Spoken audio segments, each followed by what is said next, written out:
Halo guys, seperti biasa hari ini kita bakal ngelanjutin nih alur cerita dari Pengangguran Pecundang Penantang Dewa. Bagi kamu yang bingung bisa tuh ke playlist kita Pengangguran Pecundang Penantang Dewa, atau kamu bisa klik link playlist yang ada di deskripsi. Untuk kamu yang udah setia nonton di obrolan isekai, terima kasih banget, dan sekarang ayo kita masuk ke kisah Pengangguran Pecundang Penantang Dewa part 42.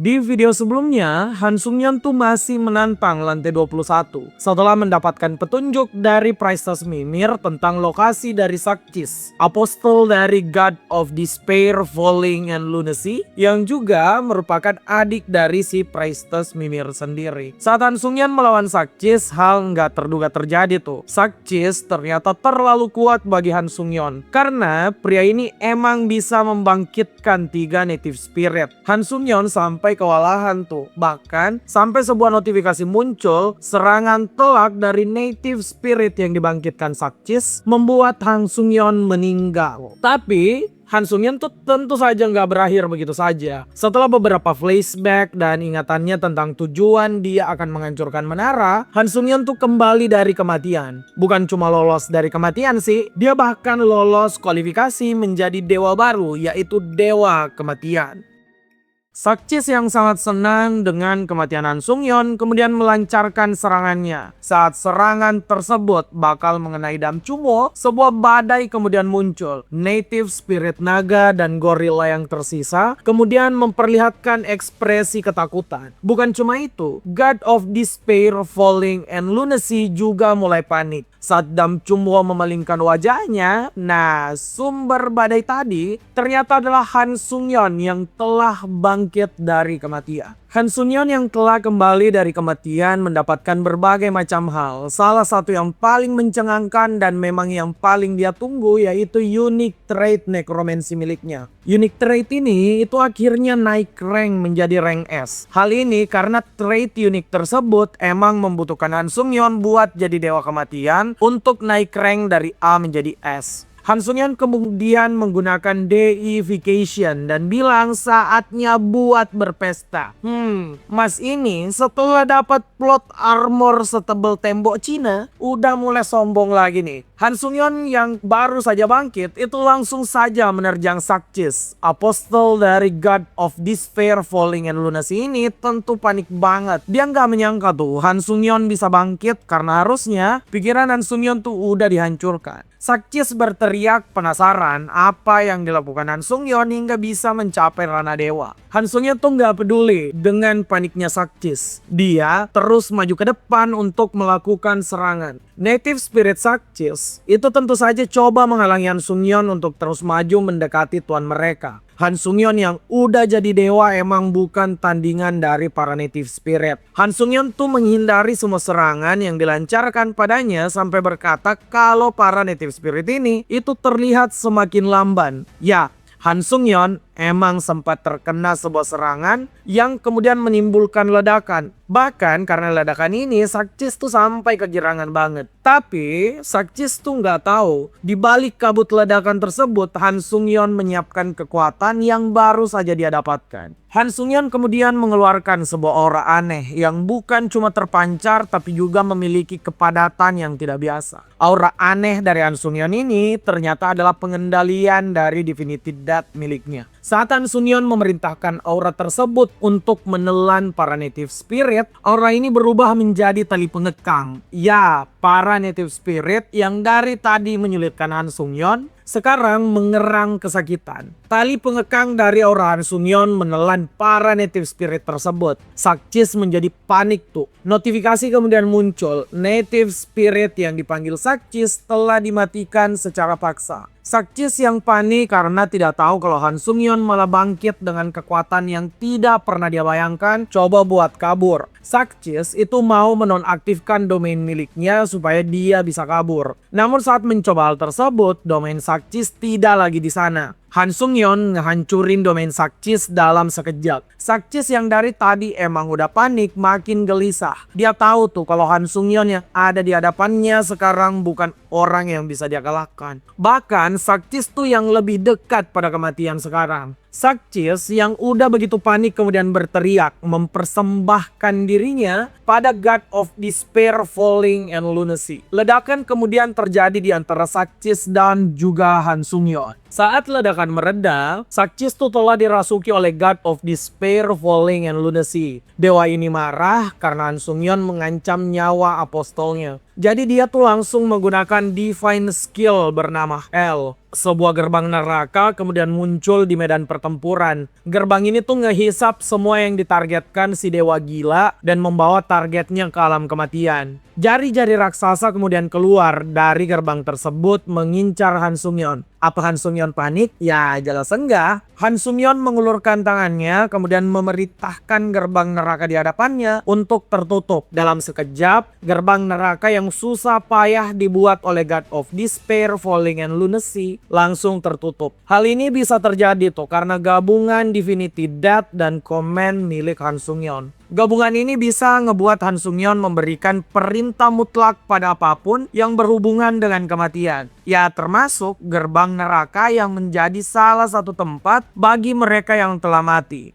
Ya bisa dibilang kombinasi Divinity ini emang rusak banget sejak Han Sung-yeon jadi dewa kematian. Saat gerbang neraka hancur, maka Sakcis kembali ke kesadarannya. Dia tuh nggak terima Han Sung-yeon begitu kuat, jauh dari apa yang dia perkirakan. Sakcis kemudian berteriak untuk memberikan semuanya pada dewa gila yang dia sembah. Cuma untuk mengalahkan Han Sung-yeon. Han Sung-yeon yang udah muak kemudian ngehajar Sakcis dengan tangan kosong. Sakcis yang emang dari tadi tidak pernah bertarung jarak dekat terhempas begitu saja dan tidak bisa ngebales. Sakcis tahu betul tuh dia akan berakhir dan dia tidak mau hal itu terjadi. Sakcis yang tidak ingin berakhir begitu saja tuh mencari cara bagaimana dia bisa selamat dari Han Sung-yeon. Secara mengejutkan, Sakcis tuh malah bertemu dengan kakaknya sendiri. Di hadapan Priestess Mimir, Sakcis tuh kemudian memohon ampun. Sakcis bilang dia telah tobat dan tidak akan berhubungan dengan dewa gila lagi.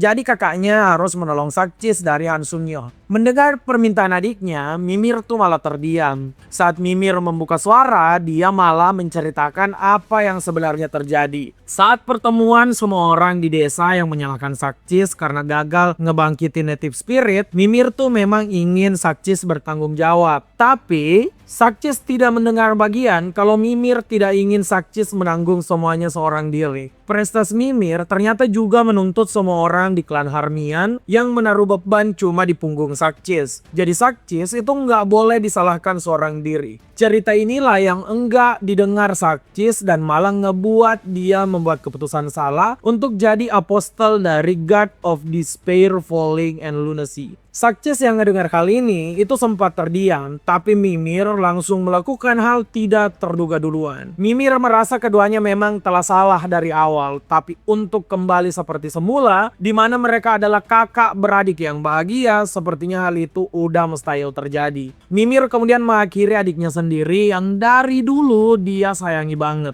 Setelah Mimir mengakhiri adiknya sendiri, tentu saja dia sangat sedih tuh dan terus menangis. Han Sung-yeon yang ada di sana sebenarnya ingin menghampiri Mimir, tapi dia ditahan oleh Dam Chumbo. Tindakan Dam Chumbo ini emang udah benar karena apa yang dilakukan Priestess Mimir tentu saja memerlukan keberanian besar. Jika Han Sung-yeon datang ke sana, sama saja tuh kalau Han Sung-yeon mengkerdilkan keberanian Priestess Mimir. Han Sung-yeon sepakat tuh dengan tindakan Dam Chumbo, jadi dia langsung saja melakukan apa yang tersisa di sana. Han Sung-yeon mulai melakukan keahliannya yaitu menyerap jiwa yang telah dia kalahkan. Han Sung-yeon mulai dengan menyerap jiwa 3 native spirit yang dihidupkan oleh si Sakcis. 3 native spirit yang emang setara dengan dewa baru tersebut ngebuat Han Sung-yeon mendapatkan satu lagi divinity tambahan yang bernama Protection. Han Sung-yeon kemudian menyerap jiwa dari Sakcis, apostel rank 1 dari God of Despair, Falling, and Lunacy, entitas terkuat yang pernah dilawan oleh Han Sung-yeon. Dari menyerap jiwa Lucia Sakcis, Han Sung-yeon tuh mendapatkan eksklusif power menarik bernama Necromancer rank A. Exclusive power ini memungkinkan Han Sung-yeon ngebangkitin orang mati menggunakan mana yang dia miliki. Ya kedengaran familiar, tapi entah apa tuh nanti yang akan digunakan Han Sung-yeon pada exclusive power tersebut. Setelah menyerap semuanya, tubuh Han Sung-yeon kemudian menjadi bersinar. Notifikasi muncul, mitos possibility of transcendence milik Han Sung-yeon ternyata udah mencapai 100%. Han Sung-yeon sampai kaget sendiri tuh dengan mitos yang paling sulit dia dapatkan telah mencapai ukuran maksimal. Mitos ini ternyata ngebawa Han Sung-yeon ke jalan menjadi dewa baru. Secara resmi, Han Sung-yeon sekarang telah dibangkitkan ulang sebagai dewa yang diakui oleh seluruh alam. Dan cuma yang melihat Han Sung-yeon naik menjadi entitas yang lebih superior bisa merasakan tuh kalau Han Sung-yeon yang berada dalam sebuah kepompong emas mengeluarkan energi yang luar biasa. Han Sung-yeon kemudian selesai dengan proses kebangkitannya. Han Sung-yeon mendapatkan titel bernama God of Transcendence atau dewa yang akan melampaui segala batasan. Naiknya Han Sung-yeon menjadi seorang dewa kemudian dirasakan oleh seluruh dewa yang telah diakui, termasuk para dewa kuno. God of Verification, God of Demon, God of Darkness, dan God of Dragon itu memperlihatkan ekspresi yang menarik. Kehadiran Han Sung-yeon sebagai God of Transcendence bukan cuma mendapat perhatian dari para dewa, tapi notifikasi menara juga muncul kalau menara akan mengawasi Han Sung-yeon dengan lebih ketat. Setelah semua kerusuhan yang terjadi dan kebangkitan Han Sung-yeon sebagai dewa, kita kembali tuh ke desa klan Harmian. Saat Sakcis kalah, klan ini memang dalam kesedihan, terutama si Priestess Mimir. Ya meskipun Priestess tuh tidak punya banyak waktu untuk bersedih karena para anggota klan mengingatkan Priestess kalau kemalangan dari klan ini belum berakhir. Jadi mereka harus mencari cara bagaimana menghidupkan native spirit agar terhindar dari malapetaka berikutnya. Saat semua orang di klan Harmian merasa kalau hanya native spirit lah yang bisa menjadi sumber keselamatan mereka, Priestess Mimir malah mengatakan hal mengejutkan. Dia tuh enggak akan coba membangkitkan native spirit lagi dan bahkan akan membawa klan Harmian pergi dari wilayah yang sekarang. Hal ini tentu menimbulkan kepanikan. Priestess kemudian ngebuat alasan kalau persoalan native spirit lah yang membuat mereka jatuh dalam kesengsaraan yang lebih berat. Contohnya setelah Sakcis menjadi apostle dari God of Despair, Falling, and Lunacy. Priestess juga menambahkan kalau mereka memang memiliki pilihan untuk pergi dari wilayah tersebut. Ya, terima kasih pada Han Sung-yeon. Han Sung-yeon lah yang telah menjadi dewa, membuat divine powernya bisa meluas hingga membuat tanah yang tercemar dengan demonic energi perlahan telah membaik. Priestess Mimir kemudian mengarahkan klan Harmian bakal pergi ke Kekaisaran Barat untuk mencari tempat tinggal baru, di mana mereka bisa hidup lebih mandiri. Pandangan Priestess ini itu sebenarnya nggak terlepas dari Han Sung-yeon yang telah menyelamatkan klan Harmian, padahal Han Sung-yeon adalah orang asing. Priestess akan ngebawa semangat Han Sung-yeon yang ngebantu orang membutuhkan meskipun tidak memiliki ikatan apapun hingga generasi berikutnya. Bahkan Priestess Mimir tuh berjanji dia akan membuat peradaban dengan pondasi kisah heroik dari Han Sung-yeon. Sampai nanti Han Sung-yeon akan kembali ke klan Harmian sebagai dewa yang mereka sembah. Han Sung-yeon yang mendengar hal ini sampai tercengang tuh. Notifikasi menara kemudian muncul kalau Han Sung-yeon mendapatkan barisan pengikut baru yang memupuk harapan pada Han Sung-yeon.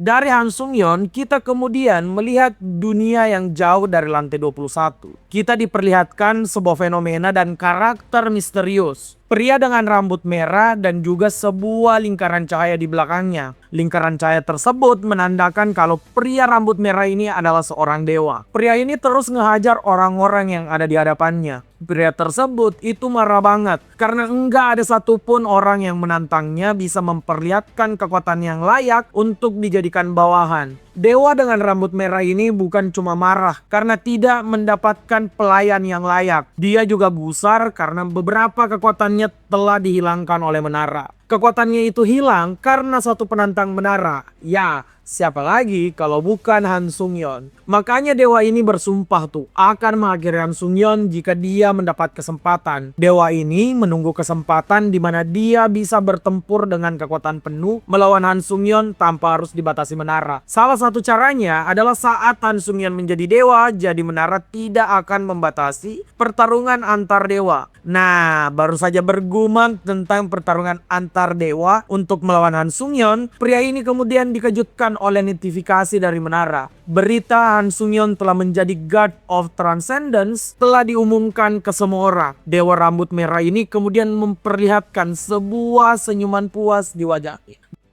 Dari dewa berambut merah tadi, kita balik lagi nih ke Han Sung-yeon. Nah, setelah jadi dewa, apa nih yang akan dilakukan Han Sung-yeon? Ternyata Han Sung-yeon tuh lagi ngecil di pantai bareng Dam Chumwo guys. Setelah mereka keluar dari lantai 21. Saat ngecil, Han Sung-yeon kemudian mendapatkan sebuah telepon. Entah dari siapa, tapi telepon itu tuh udah panik banget. Karena katanya sebuah gate muncul di dunia. Han Sung-yeon kemudian sadar dan bilang ke Dam Chumwo kalau mereka sepertinya emang tidak memiliki hari libur. Karena harus segera beraksi lagi.